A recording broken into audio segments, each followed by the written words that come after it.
Everybody for coming out. This is awesome. It's 2 hours before the game, and you guys are all out here. That's Hawk fans right there. Because you the man. That's Hawk fans. You the man. Well, I'm one of them for sure. No, you the man. Tonight, you the man. Thank you. Jeremy was drafted 1998, 8th overall. Scrawny little kid. What'd you say, 150 pounds? I was drafted at 155. By the time I got here, I was probably a little under 160. So, yeah. It's actually when I walked in the locker room the first time. Remember Grinder? Our trainer. Our equipment trainer, Grinder, thought I was a stick boy for the day. And he said, "Hey, go fill up the water bottles, kid." I'm like, "No, I'm here to play." So how's everything? How you doing? I'm great. It's been. This is pretty cool, isn't it? This is amazing. You know, I've had the most unbelievable year, and it's been a life-changing year for me. And then the Hall of Fame last month, and to get the call from the Hawks to come back here, where it all started, and you know where my heart is, to be able to come back into this building and do this with some of my favorite people in the world, and I think the best fans in the world. It's true pleasure. So thank you, everybody. I really appreciate it very much. Thank you. So, run us through this whole Hockey Hall of Fame thing. Who made the call? How'd you find out? What were you feeling when you got the news? Well, 12 years ago, I thought I was going in, and then I had to wait 12 years. So, no, but all kidding aside, you know, they say, you know, all good things that come to those who wait. And I think the amount of time that I waited for this opportunity really made it so much more special. And, you know, it was really incredible to be able to hear that call and those words. Congratulations, you've been inducted into the Hockey Hall of Fame. And who made the call? It was Landy McDonald and Mike Gartner. Mike Gartner is one of my ex-teammates and going to be the new chairman of the Hall of Fame committee. But I had just come out of working out, and I didn't even know what time of year it was. Usually I'd know in June they're going to announce this year's inductions, but this year I didn't think about it. And I saw a phone number on my phone that said 416, which is a Toronto number. And I'm like, who's calling me from Toronto? So I redial it, and it's, "Welcome to the Hockey Hall of Fame. Press 3 for tickets, press 4 for for tours." I'm like, what the hell's going on here? Oh my gosh, it's June. And then I get all sweaty, get all nervous, and then the phone rings again, and I'm in the middle of a Starbucks line, and I answer it, and I couldn't speak, and it was Mike Gartner and Landy McDonald. They say, "Hey, JR, it's Mike Gartner and Landy McDonald." And I went, "No, it's not. No, it's not. This is not happening." And I just, tears, like, shed like crazy. And I got my coffee, and I pulled away. I stopped the car, put it in park, and I let out the biggest scream that I've let out in a long time, and it was so soothing. And yeah, and to know that one of the main reasons why I'm there is because of this city and this team right here. And for guys like this, like Troy Murray, who helped me when I first got here, it was an amazing place to start my career. There's no question about it. Great speech. Your induction speech was amazing. Thank you. And knowing who you are, what you represent, the passion, the emotion that came out in that speech was incredible. I enjoyed every minute of it. You did throw me a bone in there, which was really nice. Of course. You're a big part of it, Maz. There's no question. You've been a big part of my career. It was, you know, I do joke about how long I had to wait to get there, and I had gone over this speech for 12 years. And it was a lot of different variations, but this year was a very particular year that it was a life-changing kind of year for me, kind of a higher power, spiritual, coming to Jesus year for me this year.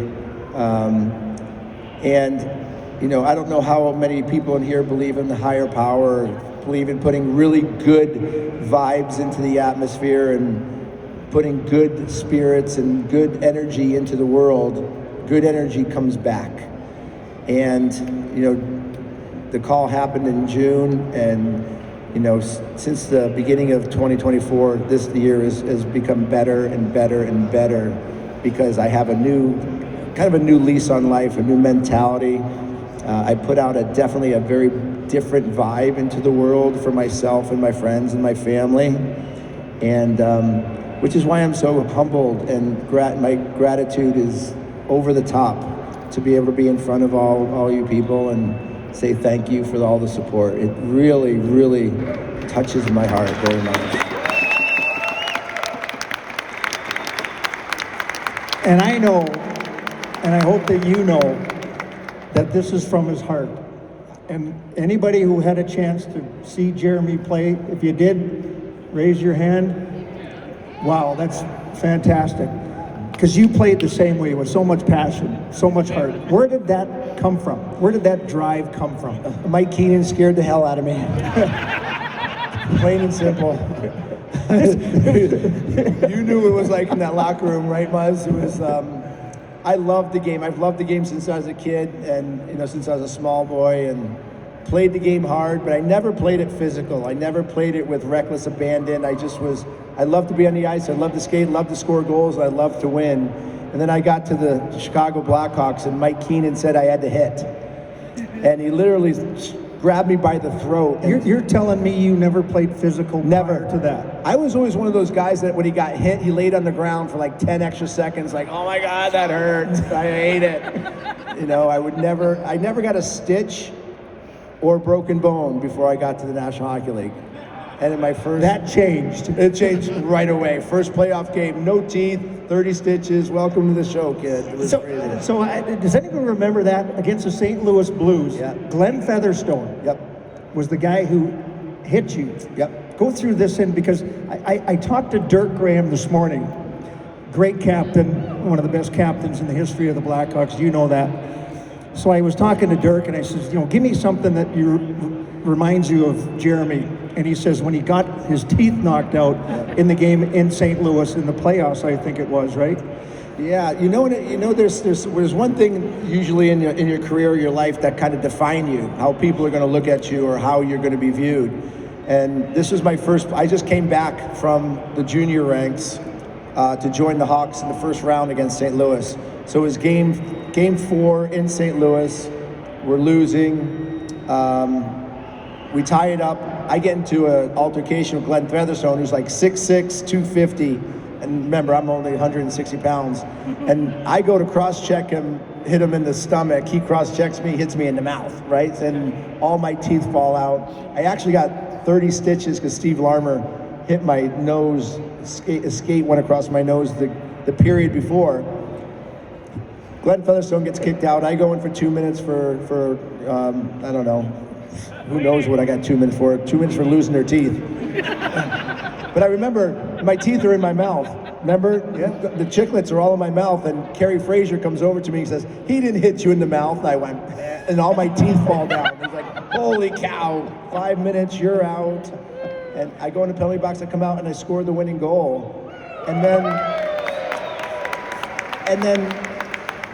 thank you guys. And then what the crazy thing is here I am in the locker room. I mean, I look like hell.